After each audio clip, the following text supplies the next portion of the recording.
You're listening to the 40 Thrive Podcast, the show created for women 40 and beyond, ready to shake things up. And now, your host, Jackie McDougall. Welcome back to the 40 Thrive Podcast. I am psyched you're here. And if you're here for the first time, welcome. 40 Thrive was created to help women over 40 shake things up and move from merely surviving to thriving.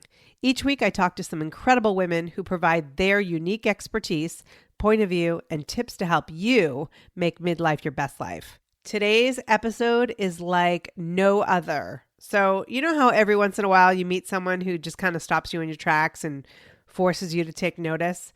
That's what happened to me when I first met Jennifer Tracy. Jen was a guest at the Self-Care Project, an event I co-hosted back in late 2018 with Dr. Suzanne Gilbert-Glenz. Here I was standing on the stage watching the ladies in front of me receive all the gifts our incredible speakers were sharing. It was this amazing connection between presenters and the audience. And Jennifer was right there, a ray of light, embracing the day like no one else. Like, I actually have pictures on her Instagram that I posted because she was just in it and moving her body. And she was one of those women that you're like, I want more of that. I want that, please. And so I knew I needed to meet her and hear her story. And so I introduced myself and we have had lunch and we just became friends. And I just really love all the work she's doing over on the MILF Podcast, and MILF meaning mothers I like to follow. So anyway, Jen and I get to talking and we're like, we should do something totally different. I know, let's do a pod swap. So Jennifer is actually the host of the 40 Thrive Podcast this week. So I got to just get out of here. And I'm heading over to the MILF Podcast to host her show. So stick around, listen to Jen, and fall in love with her the way I did. But real quick, before we do that, huge shout out to Coconut, my sponsor for this episode. I also met them through that same event, the Self-Care Project, where they provided samples of lube for women over 40. I mean, duh, right? And I have to tell you, without giving too much information, lube was not my friend for many, many years. It was like a necessity, but it was not comfortable. It stung. It was just, it did not work out. And so many lubes have chemicals in it that do not gel with my body. But when I discovered Coconut and how they do everything naturally, they've got water-based and oil-based lubes, and they have something for everyone, and it's natural. I was like, yes, I'm in, and I am hooked. So they've been gracious enough to sponsor the podcast, and I cannot say enough about them. So head on over to coconut.com, go shopping, and make sure you use promo code THRIVE to save 10%. And if you'd like to win some free lube, words I never thought I would say in my life, head on over to our 40 Thrive private Facebook group because I'm doing a little giveaway. Coconut has offered to send a combo pack to one of my listeners. So yay, win-win. Head on over there after you listen to this podcast. Okay, without further ado, my conversation. Let me fix that. Without further ado, Jennifer Tracy, the host of the 40 Thrive Podcast. Welcome to your own podcast. Thanks. It's so great to be here. In my bedroom in West Hollywood. I know. This is amazing because we're in your bedroom. It's like so comfy. I'm in this big comfy chair and then your adorable dog. Look at him. He's so cute. He's ridiculous. I know. I'm going to have to put pictures of him on my Instagram because yes, please. Yes. I'm obsessed with him. He's pretty amazing. The other one's in his crate because he can't behave. Yes, he's unruly. He is very unruly. He's very unruly. I love that I come over and you serve me hors d'oeuvres and your dog gets on the table like, hey, we're having hors d'oeuvres. He totally did. That's him. He's such an oaf. It's like, cool. Thanks, Mom. Oh God, he's terrible. He's really, it's bad. My dog's chewing on my hand. So there's so much. I met you. Let's start there. I met you at the 40 Thrive Self-Care Project. Yes. Because Suzanne had invited me, Suzanne Gilbert-Glenz.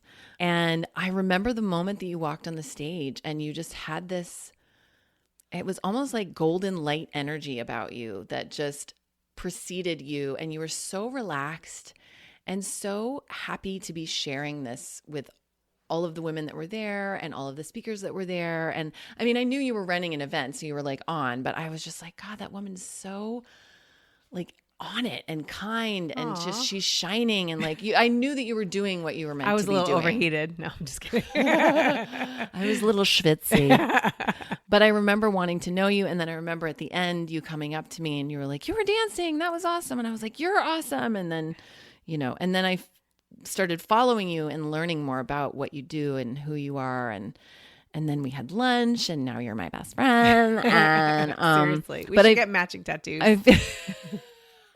I feel so lucky to be able to spend this time with you and learn more about you. Oh, thanks. Yeah. And people can learn more about you if they head on over to the MILF Podcast. That's right. Right. And so I get to actually interview you over there, which was seriously the most fun I've had on a Saturday in a very long time. So fun. Don't tell my family. I know. It was really fun. I loved that.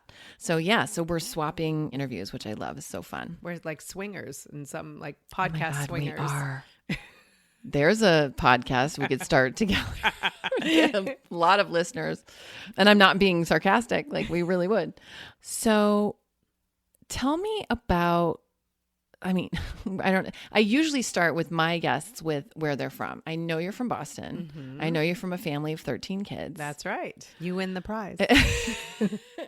What was it like being the baby in such a large family? Yeah. Well, I'm the 11th of 13. Oh, you're the 11th. Yes. Okay, well, right. I was the baby. Okay. Right. For a minute. for actually longer than anybody because my parents, my mom died when I was 3. And I was the youngest. She died of breast cancer. And my dad got remarried to a former nun about 10 months later. Can you imagine having 11 kids? And yeah, crazy. And then they had 2 more. So I was actually almost 7 when my sister was born. So I was the baby for quite a while. Wow. Yeah. Well, you were the baby. And then there was this massive life event that happened. Huge. Yeah. Do you remember that time period? I remember nothing really. Yeah. It's interesting because I always say it's like and your dog is like the cutest. He's looking at me like, you don't remember? With this little empathetic face. It's amazing. I always say it's like such a huge event. Like it really was.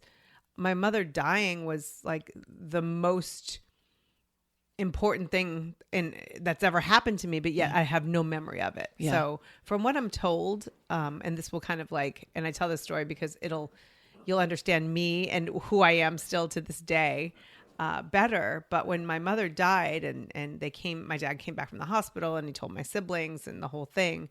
Apparently I had saltine crackers and I was breaking off, like, you know how kids, they don't want to necessarily give you a big piece of their food, but like I was breaking off little corners of the cracker and like handing it to people and telling them not to cry. And I was just trying to like comfort them because I didn't really understand. And I think, ever since then, I that's just who I am. That's who I am as a mom and a wife and a community leader. And I just want to break off crackers and make everyone feel better. Yeah. And feed them. Yeah. Because I don't know. I guess I didn't really think about that, but like, that's how many of us find comfort. Right. Yes. And probably why in the past, food has been an issue for me when it comes to comfort. Oh, that's why I just ate like half a what are those called? Half a wedge of that. You just watch me down half a wedge of cheese and French bread. But I didn't judge because I downed the other half. And it was so good. Seriously. That cheese was so good. I don't know what he's doing. So you have no memory of this, but you remember that. And then I don't necessarily remember that moment. I remember being told about it. About that moment. Wow. And then how soon after that? So it wasn't until 4 years later that you had your first baby sibling. Correct. Okay. So my mother died in 1974. My dad got remarried in 75 and my sister was born in 78. Wow. Yeah. And then my brother in 82. Oh my gosh. Yeah. And I adore them. They were so fun to be around. So did you stay in Boston all the way through high school? So yeah, we were in Boston in Woburn, which is about 10 miles north of Boston, the suburbs, and grew up there and went to state college there. I commuted to college. I wasn't, it's funny because my spirit was adventurous, but my outward It was kind of a conflict in me. Like I wanted more. I wanted to go to Emerson. I wanted to go to UCLA. I wanted to like travel the world. I wanted to explore, but I didn't really see a lot of that necessarily, in a big family and just the way we grew up in the 70s, 80s. So I went to Salem State College and I lived at home, and I just remember like feeling like, oh, this isn't what I'm meant to do. Like I'm meant to be more and to do more. It wasn't that I wasn't satisfied with what I had in my life, but I just knew that there was like this itch. Yeah. And so, I finished college, and I was that girl who would have 4 jobs and college. Wow. Because they would only give you so many hours or they'd have to give you benefits. So I just collect jobs, So literally at one point I was working 4 jobs. Oh my God. The guy and going to school full time? Mm-hmm. And the guy I was dating, I mean, like one of them might be like 6 hours a week, but but still. And I had a boyfriend at the time who would reach out to my best friend and be like, I'm worried about her. And she's like, just back off, just step away and let her go because she is not to be stopped. Yeah. And so I love that. Got an internship, which you talk about on your show about working in news.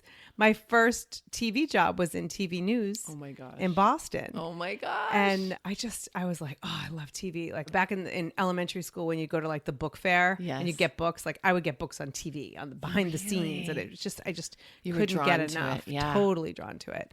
And so I finally, I would waitress on a Sunday at a chain restaurant there. And then I would change my shirt in my Ford Escort as I was driving into the news station for the Sunday night news. And I was just so driven to really just experience something. Like I was just so excited to, have this internship at TV, which turned into a job, which turned into, 3 or 4 years there before I moved to LA. And what was your job when you finally got moved from internship to job? So my first job there was as a production assistant, and it was pretty much doing the same duties I did as an unpaid intern, and then I did the Chiron machine. I don't know if you're familiar, where you put like the text up on the screen during the news. Yes. And so I would do that. And then I moved over into a video coordinator. So at the time we had all the tapes, and I would assign editors with some of the talent and things like that, and like make sure all of those videotapes were in order and ready to go when the live show started. Isn't that funny that now that's probably so different? Oh yeah. Because of digital technology. Yeah, totally. Yeah. And this was, I got that job, I think in 1994. Yeah. The first day of that job was the LA earthquake. So we did a full 24-hour news cycle. I don't think I went home for a long time. I bet. Was happening. Yeah. Even though we were across the country, it wasn't like we were breaking the news. Right. But still, it was, a massive big deal event. And yet here I was a year later moving here. You're like, that looks fun. Yeah. I want to go there. I know. Earthquakes never stop anybody from coming. I mean, they really don't. I don't think they do. They terrify me, though, which is funny, like, that I would actually move here after that, because ever since then, I'm like, was that an earthquake? Like, I'm such a baby. I've only experienced a couple since I've lived here. I've been here about 20 years, and I don't know. So have you felt any big ones? No, I think when I first got here, there were a few. I was working in Burbank on the 4th floor, and we would feel like, I remember during that time there, I felt a few. Yeah. But I'm now in Santa Clarita, and like I don't feel them at all. Yeah. Yeah. Yeah. Me neither. I mean, I've felt one or two since I've been here, and they've been small, luckily. Let's watch tomorrow. Yeah, exactly. I know. Pui. So from there, where did you go work-wise? So I had decided, the funny thing is there was a woman who I worked with. She was an editor at in Boston, and she moving out to LA. And I said, oh, I'm going to come visit you. And we weren't close, she was just someone I knew. And, I was young and stupid. And so I called her up and I said, I want to come this week. Can I come stay with you? And, oh, okay.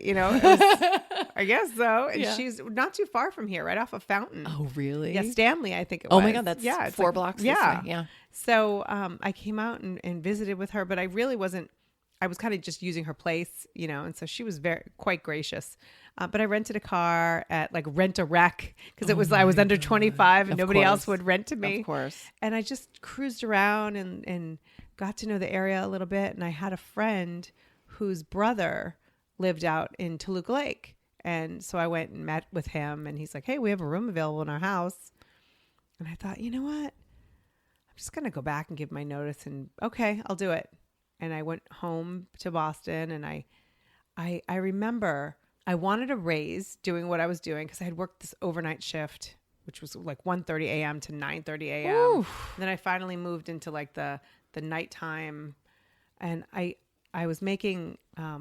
They gave me a raise to $27,500. Oh my God! So yeah, and I went into the boss and I said, you know what, I was just hoping that you could do 30,000. Yeah, like that's all. And she's like, yeah, I can't do it. And I was like, that's a sign. Yeah. And I'm just going to go. Yeah. Yeah. Before I get stuck. Yeah. It's like I had the wherewithal to know that once the money starts coming, you feel stuck. Yes. You feel like you can't make that break. Yes. Yes. So I moved out here in my little Mitsubishi Eclipse and $700 and moved in with this guy and I had 4 roommates in this house in Toluca Lake, and I got a job. Well, I did a lot of temp work. I found like they had a lot of temp agencies out here at that time, And so I worked at one point for a publicist as a temp.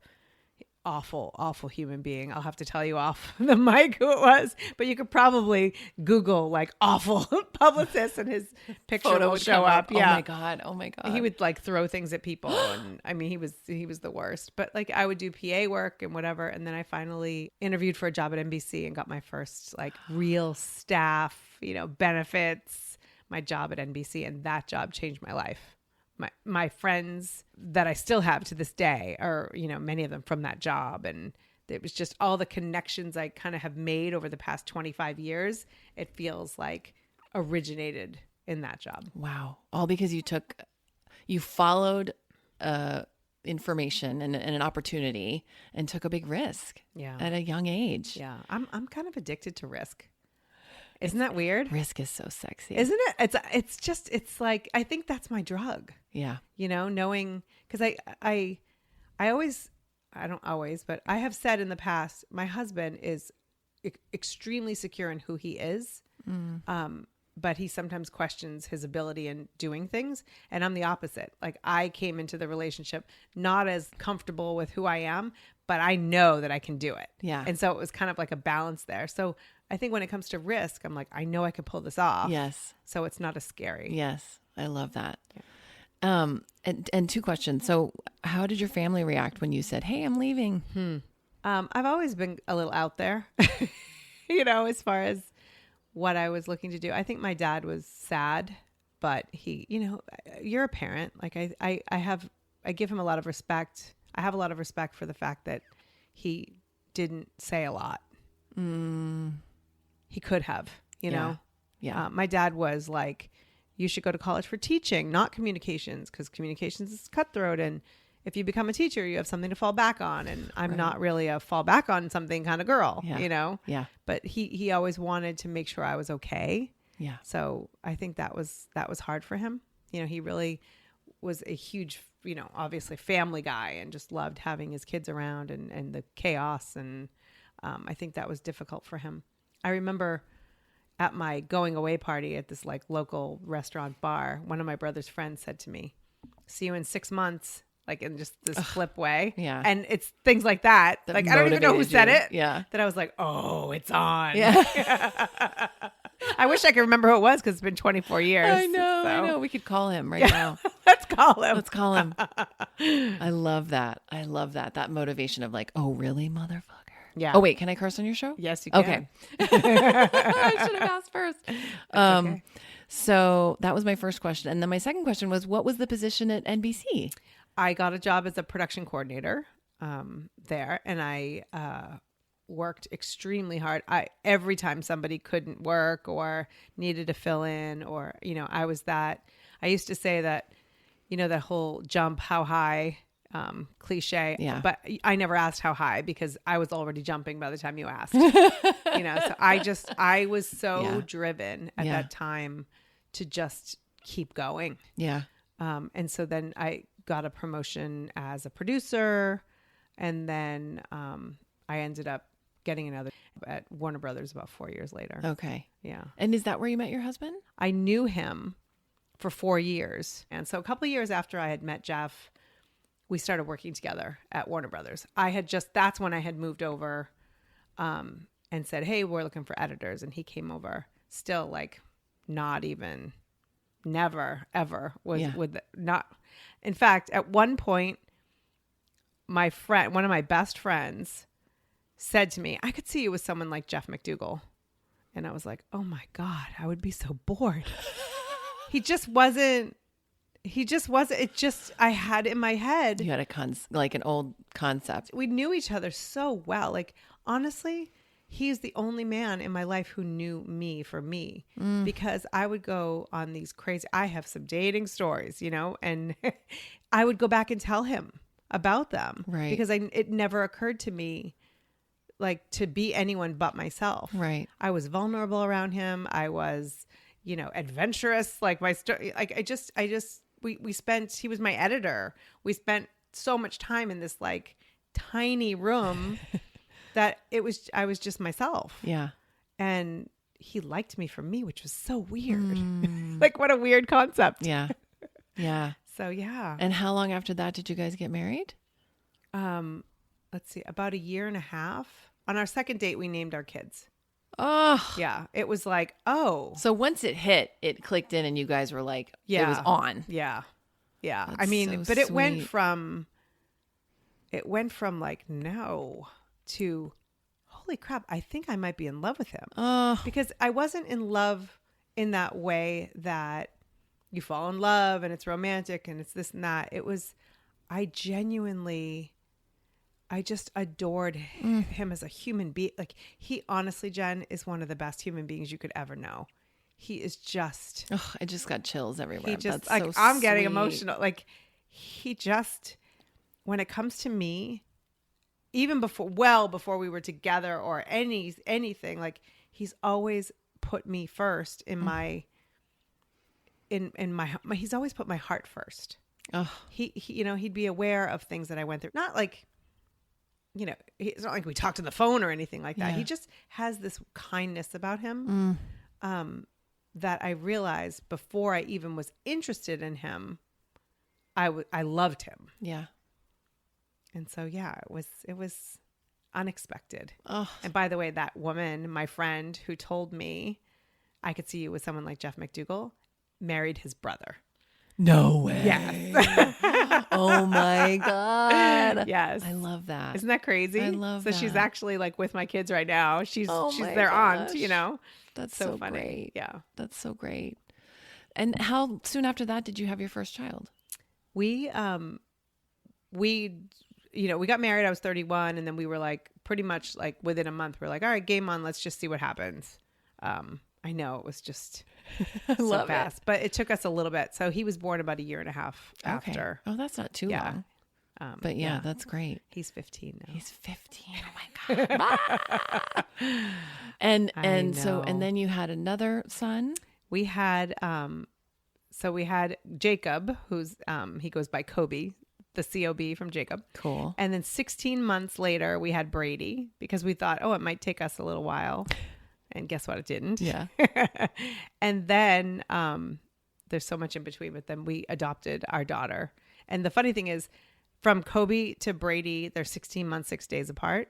And from Brady to Lucy, they're 16 months, 6 days apart. Oh my gosh, that's Yeah. incredible. Isn't that crazy? A baby born like in Taiwan on the other side of the world. Exact same, like 16 months, 6 days. Wow. Yeah. Meant to be. Yeah. Another sign that it was absolutely perfect, meant to be Crazy. kismet. Yeah. So I want to talk to you about this. I wanted to talk to you about this from the moment we met, and I was so interested in this story because I love how you came to be your daughter's mom. So if you don't mind, I would love to Not talk at all. about that process, what that process was for you and your husband, deciding how you came to the decision of adopting, what the process was like. So how did you come to that decision? Well, ever since I was little, that was always part of the plan for me. And so when Jeff and I got together and I told him, and he's like, okay, yeah, I could see that. You know, that's good. And then we had our 2 boys, and I discovered I have the same genetic mutation as my mother, who died of breast cancer at 39. And long story, and I know this sounds so cliche, but I actually wrote a chapter in a book recently that I'm going to link to the book in the show notes because it Yes. actually tells the story a little more succinctly. But Yes. I found out I had the genetic mutation. I had just had my son. It was chaos. It was like we didn't know what was going on. And then they found a lump and they couldn't do a needle biopsy. They were going to do a surgical biopsy. And they're telling me the odds of my 87% chance of having breast cancer. Oh my gosh. With this BRCA1 genetic mutation. Right. And a 50% chance of having ovarian. With, by the way, a 50% chance then of surviving that when I'm diagnosed, if and when I'm diagnosed. Wow. So I decided to have prophylactic, preventative surgeries. 2006 was like the year of surgeries. And my son had just been born in September of 2005. Wow. Oh my gosh. So before baby at home. Basically. 2 babies under 2. Yeah. Yeah. And so I had a double, bilateral mastectomy. And then we had to decide I was turning 35 and whether I would have a hysterectomy or not. And, we had just had a second baby. I really didn't think I wanted to get pregnant again. He was 11 pounds, which is a whole other story. Whoa. It's a big baby. But I just, I was exhausted with 2 kids under 2. It's like, I couldn't make that decision, but I also knew that they really do a lot of, counseling as far as like my mom was 39 when she died. So that means that the cancer started probably much, much younger. Yeah. And the more I put some of this stuff off, so it seemed like, yes, I was turning 35. Like, oh, look, I have time. But there was a lot. We had some serious decisions to make. And for me, I had an opportunity to make a decision that my mom was never given a chance to make. And I had these 2 baby boys. And so we talked about it and we said, we don't know that we want a third, but if we do down the road, we know that we are committed to the adoption plan that we talked about. So we didn't adopt because we couldn't have a third. We had the surgery because we knew we would adopt if we wanted the third. Yeah. And so and then we still weren't sure. I mean, I had just had a baby, just anyone who has like, oh yeah, I can't be, you're so deep in it. Yeah. You can't think about it. The Was next like, one. I just didn't know. Yeah. And so, but it didn't take us long because we started the adoption process in early 2007. Wow. Yeah. So wait, I'm sorry. You had the bilateral mastectomy and then shortly after that you had a full hysterectomy? Yes. Oh, yes. honey. I joke that like when I walk, you can hear the hollow clanking happening inside. I mean, that is so brave, so bold, so loving to keep yourself alive for your family. Thank you. It was honestly the easiest decision I've ever made in my life. I'm sure. You're a mom. Of course. I just, that's also massive. And to do that while you're caring for 2 small children and have a husband and go through the recovery process, that is not a small fucking thing. No, it was a big deal. It was, I was so lucky. The people, my mother came out from Massachusetts to help me with the kids, and my family was so supportive, and my community, meal trains, all those things we try to resist that we like to help other people. God, it's so hard to receive. Oh my goodness. Yeah. I still have a hard time receiving. I think that's when I realized that I used to think accepting help meant that I was weak, that I wasn't good enough to do it on my own. And I still struggle with this. But I realized then that accepting help gave them something to do. Yes. And gave people purpose. And I was actually helping others by accepting help. Yes. And, my husband needed meals happening. Yes. Yes. Absolutely. And so then you started the adoption process. And what was the adoption process like for you? That, which is, yes, I've had a double mastectomy. Yes, I've had a hysterectomy. Yes, I've, lost people. Holy shit. That was excruciating. Excruciating. Tell me. We first were very strongly considering the foster adopt program. The foster care system, like there's so many kids locally that need homes, and that, that was definitely a big pull for me. And then we started to do the research, and, when you go through the foster care system, the number one priority is reunification, which mentally, like, intellectually, I'm like, of course it is. Like, right. You don't want, it's not ideal to pull biological families apart. Right. that is not, and I'm so glad that you asked me about this, because I don't believe adoption is like the first plan of attack. Like or let me rephrase that, because that sounded plan of attack, but like, I don't think adoption is like, the first line of defense. Like should be the first thing that you go for. Yeah.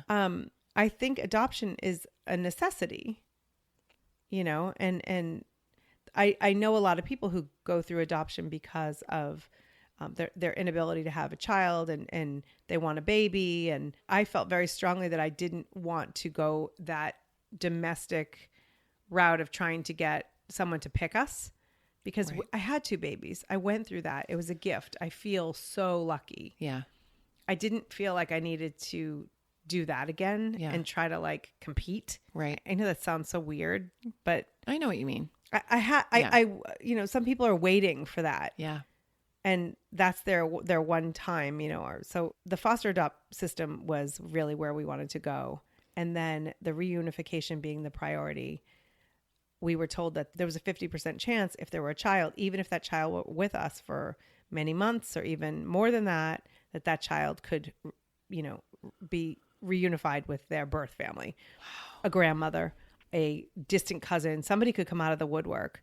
And I had just gone through all this for the benefit and the well-being of my sons, these surgeries, that I was like, that doesn't sound like the right path for us. Yeah.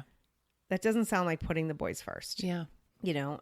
Our boys are extremely sensitive. Our oldest is on the autism spectrum, loves so intensely and so beautifully. Yeah. And it just didn't feel like the right choice for us. Yeah. And so we decided to go international with adoption. And so then we started to investigate all these different countries. And, to me, it was really important that if we chose a country, they need to have some sort of connection. We had to, keep that culture alive and not just pull a child out of their country. Yeah. And so one of my very dear friends is from Taiwan, and there was a program there. And I think you may have met her at the Self-Care Project. Christine Joy Luxarno. One of the most beautiful women in the world. Right. So she, has her connection to Taiwan. And so it was like, she's like family. And so we said, okay, that's the country. Wow. Yeah. And then from there, what was the process like of applying and going? And yeah. So we applied, at the time, China was going through these huge changes in adoption. And that was originally what we considered doing. And it just didn't feel right for us. So then we found, we did all the research of these other programs and found Taiwan. And, it's grueling, like the process, the questions. They really dig into anything that's, ever happened in your life that might be in the most sealed documents, or if you've ever had a misstep. They said, if you've had a parking ticket, we need to know about it. I'm like, well, you'll find a couple of those. And so, a lot of like government forms and fingerprinting and interviews with social workers and home studies and all of that. But what was crazy is we were told that the process, it was about a 6 to 12 month wait to be matched with a child. And so I remember we were like paper ready on June 23rd. So, 6 to 12 months, you'd think like December to the following January. We got a call in September. Wow. And it's funny because it was like Yahoo groups were a thing. Like we had adoption Yahoo groups. Like there was no Facebook, and blogs, adoption blogs. And I started becoming like a blogger, and people were mad. They were like, why did this family get this match? They weren't happy for you? No, because they were waiting to be matched and like they didn't understand. And it's like, I'm not a big religious person, but like there was some sort of divine intervention. Yes. Because our daughter is like, she's everything. But she, we were matched in the 3 months, and then I found out that her birth mother had died. And so there was that connection. And I don't know if the agency was like, had the wherewithal to like think, hey, that's a connection. Maybe she'll understand. Probably not. Probably it's probably not. Divine intervention. Yeah. Probably your mom and her mom talking and being like, hey guys, we gotta make this happen right now. That's so beautiful. Yeah. And so we were matched September 21st. So that Earth, Wind, and Fire song. Yeah. Is that your song? So, well, I every time it comes on, That's so sweet. I love that song. It's such a good song. Yeah. Wow. And so how old was she when you brought her home? So yeah, she was 7 months when we were matched. And then because her birth mother had died, she no longer, the paperwork that she had signed was no longer valid. She had signed it before she passed away. And so they had to go and find a guardian, someone related, to become her legal guardian. So there had to be a court case to make her the legal guardian. I see. And then give her up for adoption. So for 1 full year, from September 21st to the following September 8th, we were getting pictures monthly only. It was torture. And awful. You weren't allowed to go see her? That was like not even something that was an option until the May. It was actually April after we were matched. So like, a good 7 months, she was in the hospital with bronchitis. And, when you're in a nursery like that, it's not like someone sits with you in the hospital. So It's like they take you and they put you in the hospital and she's just there. And I said, I need to go. Like, that's my daughter. Yeah. And so they actually let me go to Taiwan and she was out of the hospital by the time I got there. But I spent 3 days with her and all the babies. The first day they let me in the nursery and like I gave gifts to some of the other babies from their parents in the US that were waiting for them. So I got to like give them, and it was amazing. They were all like climbing on me. The funny thing, all these babies like cannot get enough. They're climbing in my lap except for mine. She is literally like looking at me and going, I don't know about that white lady, but she's distracting. And so now I can get all the attention from the nannies who she loves, and she's like eating their noodles and like, at this point, she's a year old. Right. But she wanted nothing to do with me. Every single other child would have been like, hey lady, what do you want to do today? Right. And she was not having it. So interesting. Yeah. It was crazy. So it was, and then every day we thought like, maybe today's the day. Maybe today's the day. Awful. And so then September 8th was when you got to go get her. Yeah. Officially. We left on the 5th. We picked her up on September 8th. Yeah. Did you bring the boys with you? We did not. Yeah. No. Because that's a lot. That's massive. They were little. Yeah. They were little. Yeah. So they got to go to preschool and all that. And we brought her home. And I have this YouTube video of my oldest. And he's like, Lucy, we've been waiting for you.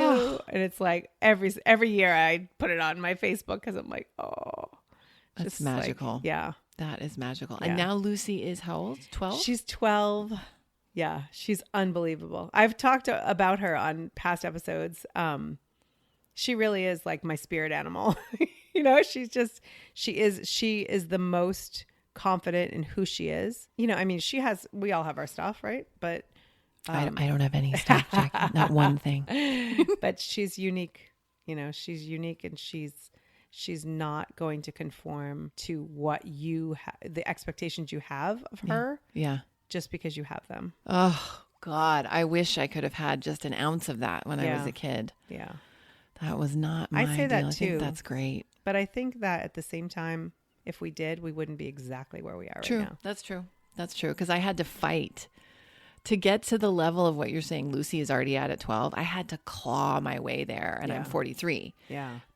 And I learned a lot from the clawing, but yeah, that's so great. And she's into sports and music, right? Yeah, she's pretty athletic. When we picked her up in Taiwan, I remember one of the things they said when we were leaving was like, see her in the Olympics, and we're like, ha ha, what are you talking about? Until she came home and she was like climbing, scaling the walls, scaling everything. Yeah. She's into parkour, and she's tiny, but she loves basketball, and she's looking to start playing the saxophone. Yes. That's so hot. Right? Yeah. I had a girlfriend who years ago was a belly dancer who played the saxophone. Really? At the same time? She would do her belly dance thing and then she would play the saxophone after. And it was just like the hottest thing ever. And I was like, that's such a cool skill to have. Just piano, my biggest fear. It's interesting. And like everything that you say, I want to know more about that and more about that and more about that. And you've done so many beautiful, brave things in your life. You've taken many beautiful risks.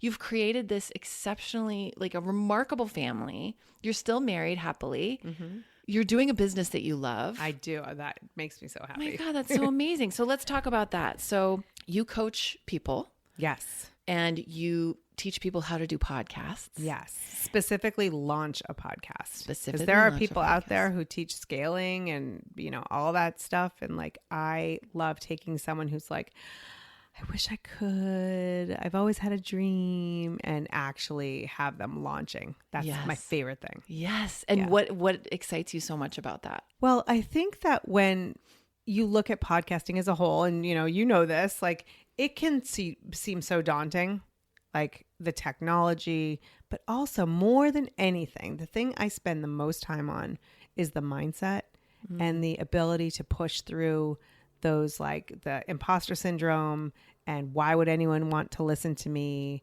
and all of those things that keep us from doing it, because podcasting is such a hugely important, powerful platform that can help tell people, inform people, entertain people, encourage people. It can boost your business. Yeah. It can serve so many different purposes. And I think that there are people who have such a huge message and they're so afraid to get it out there. Yeah. And that podcasting can really help. I mean, Yeah. I've seen people who have, pretty solid businesses, but blow it up Yeah. in a good way Yeah. because they started a podcast. It's like, Yeah. it gives them that, it shows the world that they are this expert in this field, Yeah.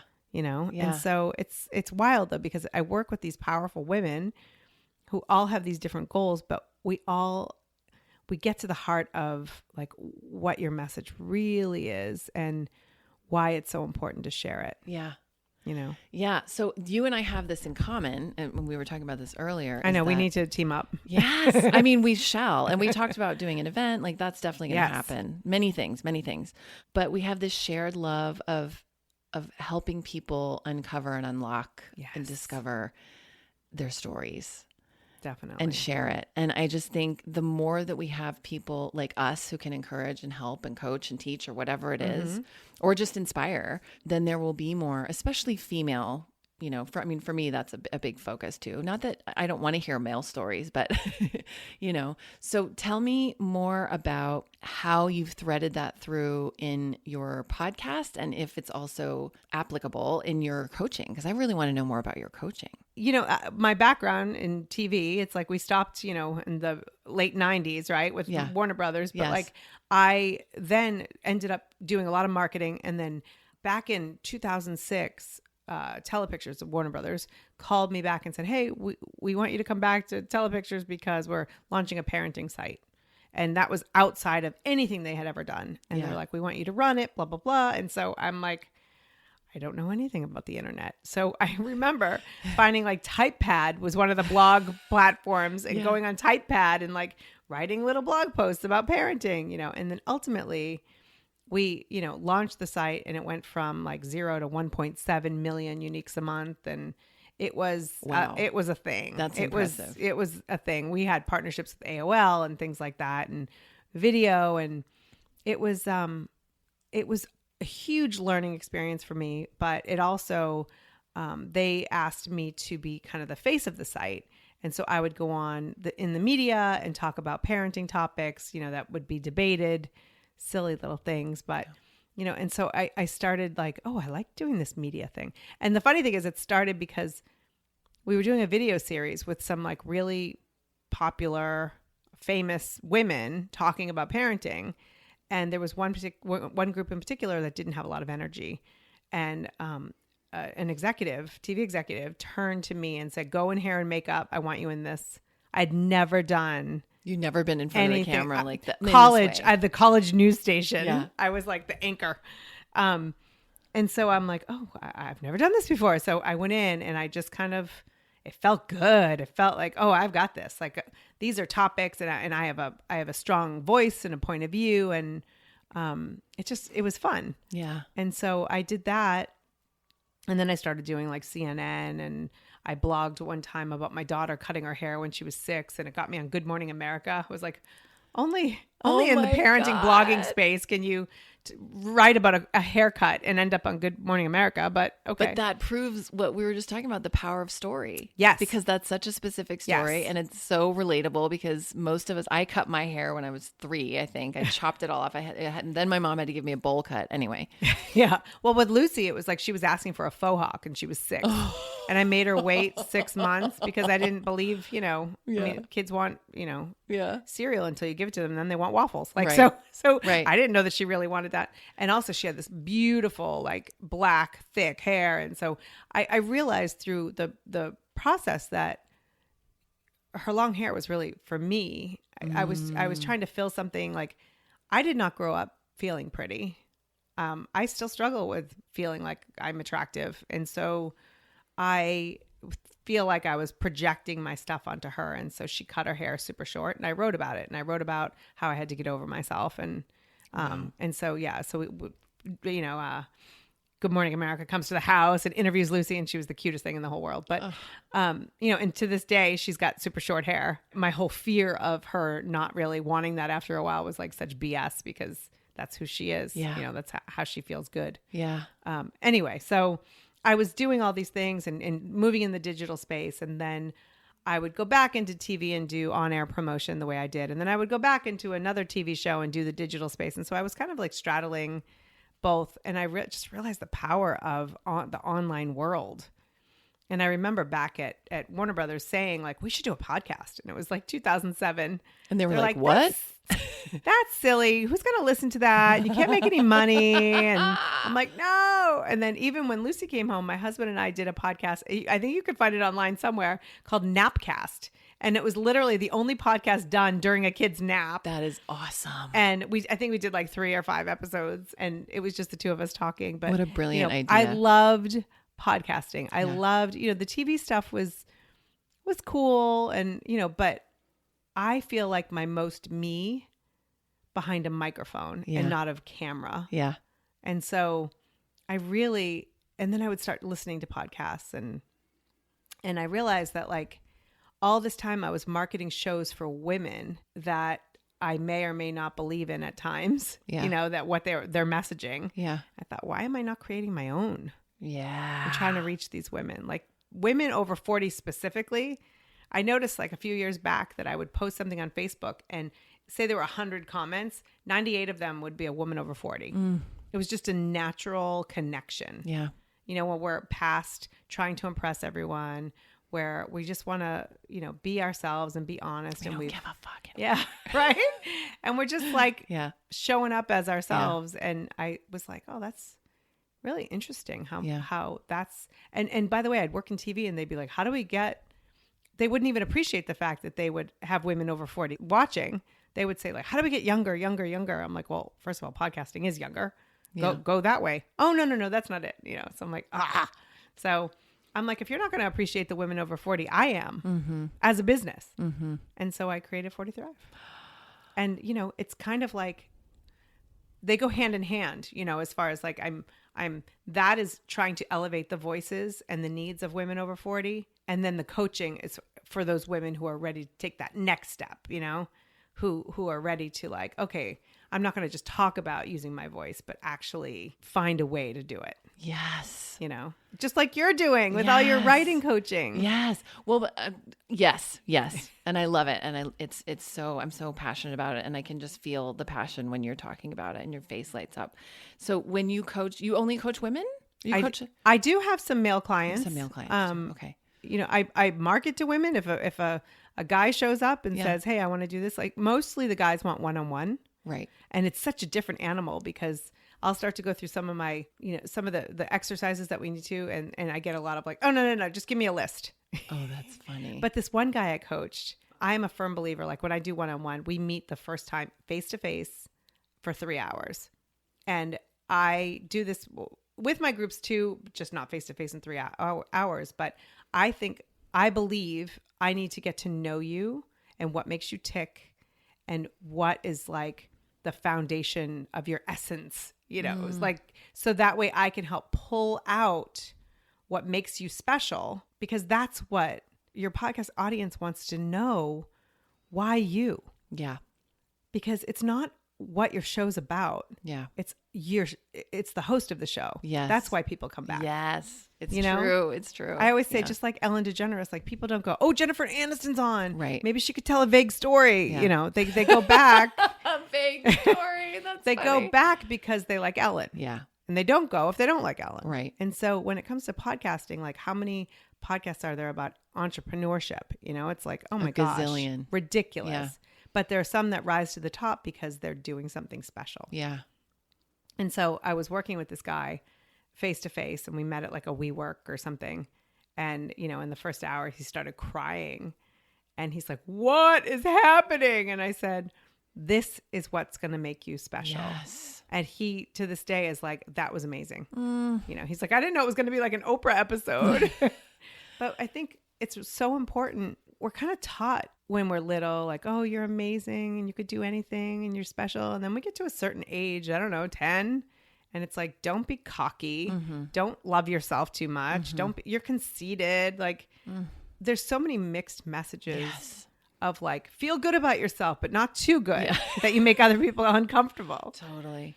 And so my job as a podcast coach is to like, screw all that programming. Let's go back to what makes you special. Yeah.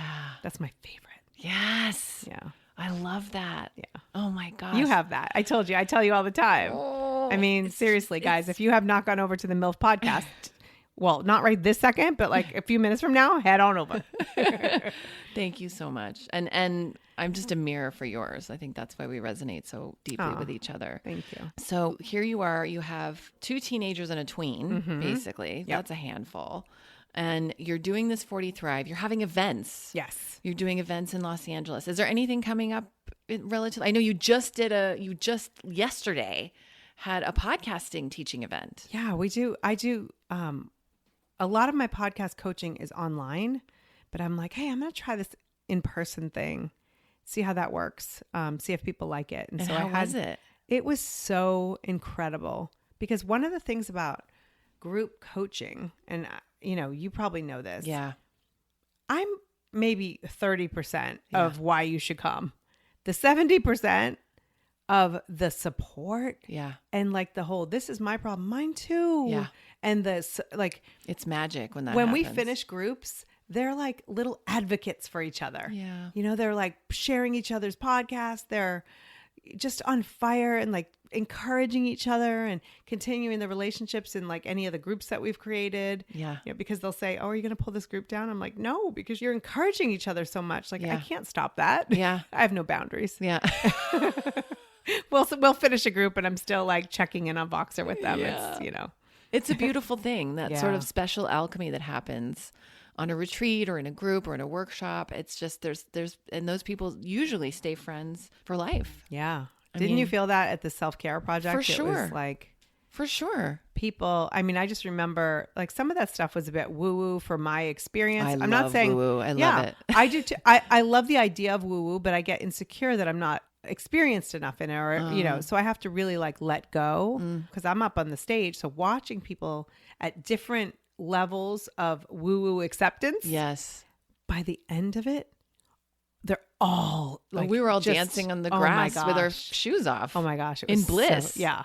And the sunlight Seriously, was it looked like dappling we had us. all done LSD or It something. literally did. It really did. But it was like intoxicating. It was intoxicating. Yeah. Yeah. And it was freedom, and it was like diving into the roots of, which is exactly what you're talking about, diving into the roots of our story on that day, you know? And I just want to share this briefly. Like, I don't know if I shared this with you last time, but that day, it was November 4th, right?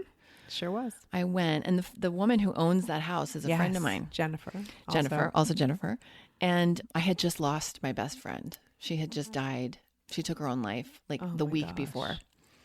And she was supposed to be at that event with me. Oh my gosh. And I was sitting there, and I just was so in gratitude. It was the most gorgeous day. The birds were chirping. The sunlight was coming down. Every speaker was incredible. Every woman that I connected with was incredible. I just felt such gratitude to be alive. And I had a quiet moment. And I realized that was the place where the memorial should be. And that's where we ended up having her memorial service. That's beautiful. And she would have loved your event. She would have loved you, and she would have loved your event, because she was all about that, like, female empowerment, changing, like making a change and going into your story. She was a brilliant storyteller. And anyway, I won't go off on Kim because I could for hours. She was my best friend in the world. Like amazing. She was incredible. There was such a authentic desire in everyone that I came across to just really connect, to really surrender themselves and like all the masks that we wear and just let go and come to that with the genuine. So, I mean, if you're listening to this and you go to Jackie's website and she has an event coming up, go. Because I mean, I will be the first in line. It was just so healing for me, especially at a time when I was just incredibly tender. And I just felt held in that moment. Like I could be grieving in quiet anonymity. Right. But I just felt held by this really empowered group of women. Well, I'm honored that you got out of bed that morning and came to that event, because hearing what you were going through, that nobody would have judged you had you said, not today. Self-care is staying under the covers.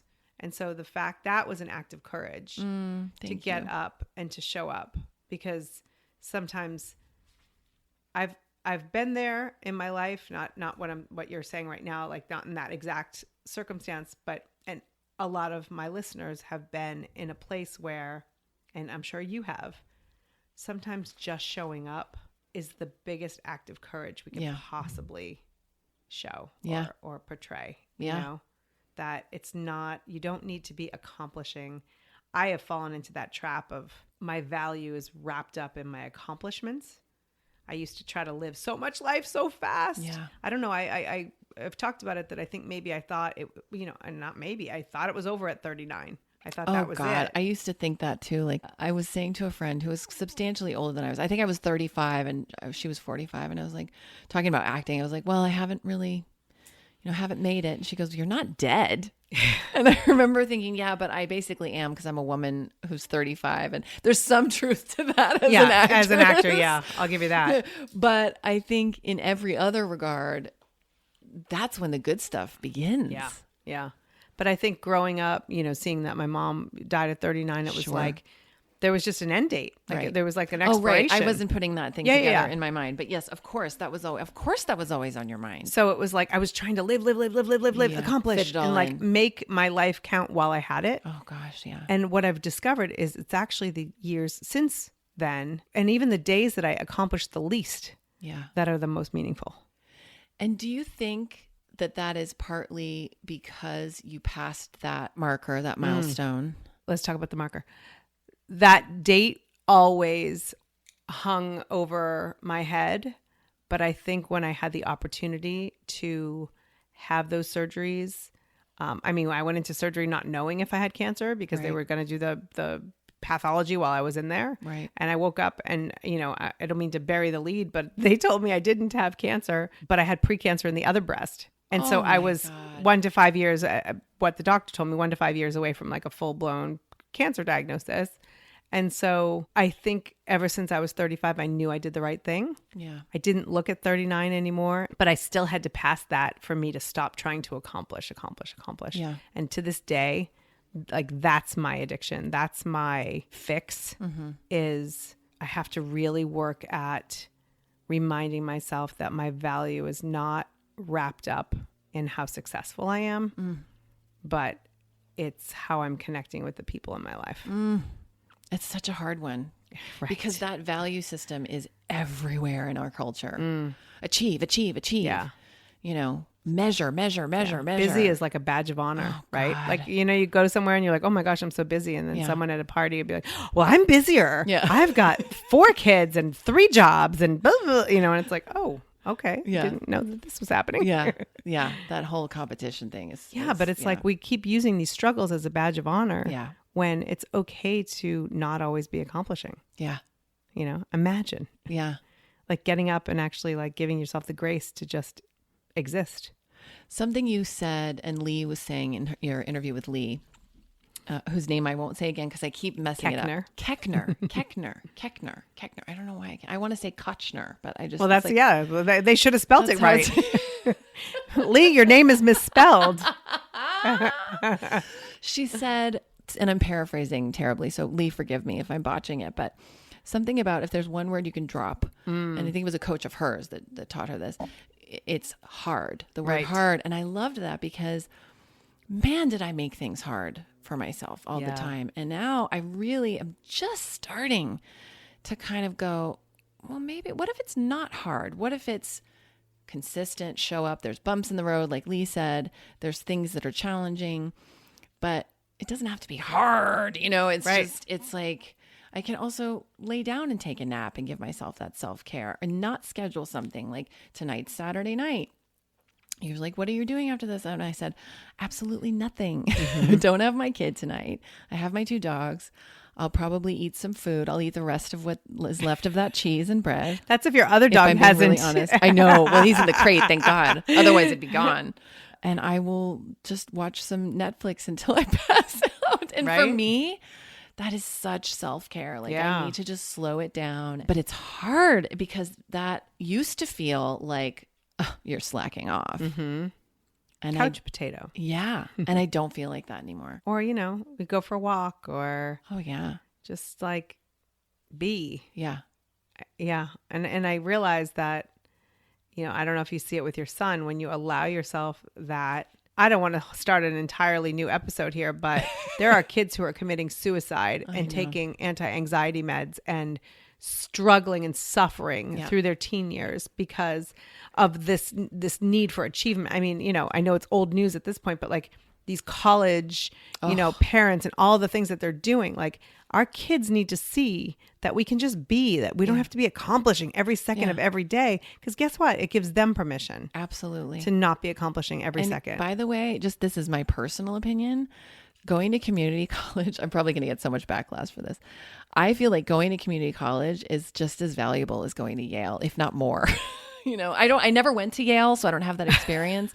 But I just think that whole thing, and I'm speaking of what Jackie was referencing, which is the parents, doing the thing to get their kids into these Ivy League schools. It's like, why is that so pressure filled? I mean, my kid's in a school for children with language learning differences. He's so happy. And someone the other day, I was talking to her about it. She was asking me and she said, do you feel shame about it? Or does he feel shame? I was like, no, that's not even in my mind.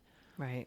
No, I wouldn't even think to feel shame about it. Like, I'm so proud of him. I'm so happy. He's so happy. Like, and the other children in that school. Why would you be shameful for getting the help that you need? Yeah. It's like, I've cut my finger. Well, do you feel shame for putting that Band-Aid on? But there is sort of a stigma of, well, it's not Harvard Westlake. It's like, thank God. Nothing against Harvard Westlake, but I could never go to school there. And I know my son would be miserable there. Well, I want to go back to something you said real quick, because if we get backlash about community college, like they're probably not the right listeners for me anyway. You know what? Because I am like that state school girl. And, my kids, they're bright kids, but like I say to them, listen, I don't even know. You want to talk about backlash? I don't even know if you'll go to a 4-year college. Yeah. We're going to begin as we mean to go on. Exactly. So I'm going to help you get the credits you need if that is your, and get the grades that you need if that is your plan. However, if you'd like to be a mechanic, then guess what? There's going to be continuing education after high school, but we're not going to kill ourselves to go to some 4-year private college so you can become a mechanic. We're going to find the best possible way to get the education and becoming a mechanic. Yes. Yeah. I believe in continuing education. I just don't think it's going to look the same way for every person. Yeah. And I think when we try to put all these kids in this, you got to get into a UC school and you got to and it's like they are suffering. They are. Yeah. And, it's too much. It's and we just have too a much. community college right down the street from where I am that has amazing opportunities. And they have some 4-year colleges that like you can transfer after the 2 years that are still on the same campus, That's great. Listen, if my kid is like, I want to go to Wisconsin and live in the snow and go for 4 years, we'll figure it out. Yeah. If that's your path and that's what you're committed to. I mean, I think state school is the best thing that could have happened to me. Yeah. I am where I am. Yeah. So Great. And it goes back to the story that you wrote that got you on Good Morning America about your daughter cutting her hair, which is you learned from that experience early in motherhood of you really respect your children. Aww. And you live that and you walk the walk in that. And that is something that is such a great example for anyone listening, for anyone who's becoming a parent or what, it's like we all wanted that, and maybe we did get it or didn't get it or whatever, but to feel respected for who you are at the very beginning, and like listened to and heard, and like, you want to, I'm here to guide you, but I'm not going to. And I think that's what that is like those parents, I don't know them, I don't, but putting their expectations of what they want it to look like for themselves. There's so much ego, don't you think? So much ego. You know what the best thing I will like when life is said and done and that's it, and I look at my kids and they're living fulfilled lives. We talk about happiness. I want you to be happy, but I want you to be fulfilled. Yeah. Where you have purpose and you feel like you live a meaningful life. Yeah. Boom. Yeah. If that means Yale, then you better first of all get a really good job, because I'm not paying for all of that. Yeah. Oh my God. Now it's up to some insane. It's like ridiculous. 80,000 or something. But, I think as women over 40, as teenagers, as tweens, like if we can wake up and feel a sense of purpose and feel that our life has meaning, then we're doing it right. It's really that simple. Yeah. Fuck school. Don't tell my kids. Oh my God. You're the most adorable person ever. Okay. So how about we do a little lightning round? Oh, lightning round. Now I have lightning round that I ask at the end of every show of mine. Do you want to do that? Or this is your show? I'm just guessing. Do your thing. No, you're not the guest. You're the host. Okay.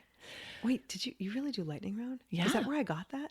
I don't know, but it was divinely inspired. I was so like, I feel like I must have heard it, and then I just didn't. You know how sometimes. Anyway, I don't want to act like I didn't make it up then. It's so funny. Anyway. Okay, so I usually ask the same 3 questions and then I go into a lightning round. Okay. What do you think about, Jackie, when you hear the word MILF? If you asked me this question 6 months ago, I would have, it's funny because, we all know what MILF originally stood for, but the way you have taken this word and made it and given it such meaning to when I see somebody that's on your podcast and on the MILF podcast, I know that they have substance. It's a woman, it's a mom who has substance. She has something to say, and there's a reason that you need to hear her. That's what MILF means to me now. I love that. Yeah, definitely. Like kind of like the word broad. I like to use the word broad. Yeah, because to me, it's like you own yourself. Yeah. Yeah. A broad is someone who's got moxie. Yeah. That's one of my favorite words. I love the word moxie. It's a fun word. What's something you've changed your mind about recently? This is a great question. As a former parenting blogger, I'm glad that a lot of the websites that I had written for are now gone because, I used to think things so strongly and then realize that I'm full of crap. It may take years. I sometimes find myself as a mom reacting to a question or like a request from my kids, but like, no, no, like this automatic. And then I have to kind of process why I'm saying no and like what's behind it. And so a couple times recently, I changed my mind, my no into like, it is a yes, but we need to discuss it as really discuss the intention and the expectations and all of those things instead of just coming at it with a no. Yeah. Yeah. Does that make sense? Totally. Yeah. Totally. Because I think just, we kind of do what we are used to or that we've seen before. Yeah. And then when you realize sometimes you say something and you're like, well, that isn't how I believe. That's not what I think at all. Right. And so, I changed my mind a lot, not because I'm not clear in my conviction, but because I'm open-minded to being more and learning more. That's a great answer. Thank you. How do you define success? Oh, I love this question. I used to think accomplishment was success, but I believe success is when you feel that place in your gut where things are aligned. I feel alignment is success. So if that's for somebody, a multi-million-dollar home on the hill and all that, and that's their great, but it could be, when I feel my most successful when I'm sitting on the beach with my kids and my husband disconnected because I never look at my phone on the beach unless I'm taking pictures. Yeah. It's just for some reason one of those places. And I know that I'm going to go and have a kick-ass week at like doing what I love to do, working with my clients, but that I have taken this time for myself. I feel my most successful. Is that weird? No, I so resonate with that. Totally. Yeah. And I think it does have something to do with not looking at our phones because you can't look at your phone on the beach because the glare from the sun and I don't know, there's something beautiful about it because it's like, oh, I can't check my Instagram, but why would I check my Instagram when the ocean is here to look at Right? and my child is running in the waves? Like, Yeah. there's something. We're so obsessed with looking at pretty things on Instagram when they're right in front of us. It's insane. It's insane. Okay. Lightning round. Okay. Ocean or desert? Ocean. Favorite junk food? Oh, that's a good one. Dark chocolate. Oh. Is that junk? Sort of junk. I guess that's like fine quality junk food. If I'm going to have it, it needs to be worth it. Junk. Yeah. Yeah. So good. Have you ever worn a unitard? Yeah. Well, wait, is that the full body one? Yeah. Oh, no, I've Okay. never. But you've worn a leotard. I've That's worn what a you thought. leotard, Yeah. yes. Okay. Shower or bathtub? Can I shower in the bathtub? Yes. Yes. Then let's do that. Cat person or dog person? Oh, dogs. Ice cream or chocolate? Dark chocolate. Yeah. Oh, she loves Yes, that dark I like chocolate. the dark chocolate. I don't like I don't feel good with Milk chocolate? just shit chocolate. You know what I mean? Like I'm at the point in my life where like the if you same give way. me a nice quality piece of chocolate, Yeah. one piece, you know, and it's like, oh yeah, It's so like, satisfying. yeah, Yeah. Versus a whole candy bar of like something just so more processed. pedestrian. Yeah. I'm with you. There's like no cocoa in it. I feel you. I feel you. I feel you. I so get it. I'm worth it. Yes. Yes. What's your biggest pet peeve? Mouth noises. Oh God, I'm sure you've had so many of mine because I do them in the mic. Like, sorry, I won't do it. No, you're fine. Mouth noise. It kills me. Do you have that in your household that happens? It's yeah. That's so funny. I love you, noises. honey. Oh my God. That's so funny. I so get that. I so get that. I can't watch a movie if they're like making out in the movie and for some like it's like nails on a chalkboard. Yeah. Well, and you know that is some person in a loop group Yeah. doing the sound. Totally. Like, it's like, why do they need all that extra sound? Yeah. But I guess anyway, if you could push a button and everyone in the world would be 7% happier, but it would also place a worldwide ban on all hairstyling products, would you push it? Definitely. Superpower choice: ability to fly, invisibility, or super strength. Ooh. I think super strength. Would you rather have 6 fingers on both hands or a belly button that looks like foreskin? I know. I do these really weird would you rather questions. Okay, this is my favorite thing ever. Oh my gosh. Well, you know, it's funny because when I had my surgeries, like I had 2, this is not lightning at all. I had my reconstruction done twice. First, they put in implants because I always wanted the tissue from my stomach to be put in my breast, but I had 2 babies under 2 and it was just way too much surgery. So years later, so 4 years ago, I had and they had to reconstruct my belly button. So I'm very glad that they didn't put it, you know. Wait, so it would look like foreskin or it would be foreskin?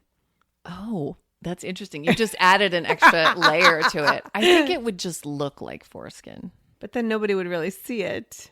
Right. Oh, damn it. 6 fingers That's a could lot. be useful. That's a lot. All right, I'll go with the fingers.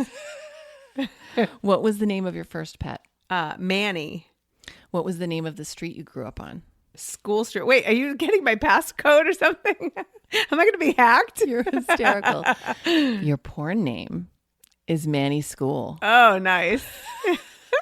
Well, even weirder is that my dog's name was Manny, which was short for Manilow.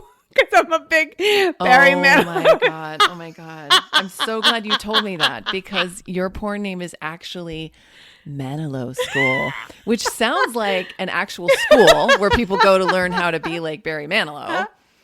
Or it sounds like a really dirty something. I don't know. Manilow School. Oh my God. Hi, ladies. Welcome to Manilow School. You have to wear like feathers and Leave shit. your panties at the door. Throw Meanwhile, them Barry at the Manilow door. is like the most gay man ever. Seriously, like, have you seen pictures of him in the 70s? Like, it was like, I can't believe when he came out a few years ago and people were like, what? I'm like, dude. Really? I know. Are you kidding? Duh. And they're like, but Mandy. I'm like, Patinkin? Totally. Patinkin. Oh my God. Anyway. This was so fun. Oh my gosh. Thank you so much. Thank you for letting me do this. You did all the work. Oh my God. It was my pleasure. Thanks, Jen Adore Tracy. you. I Thanks, adore you. Jackie McDougall. Thank you so much for listening to the 40 Thrive podcast. If you liked this episode, please share it with a friend. You know the one, she would totally benefit from this episode. And don't forget to hit subscribe. You never have to go search for another episode. It shows up automatically in your podcast app, and you could check off another thing on your to-do list. It's a win-win. Thank you so much for joining Jennifer Tracy and me. Until next time, take care and keep thriving.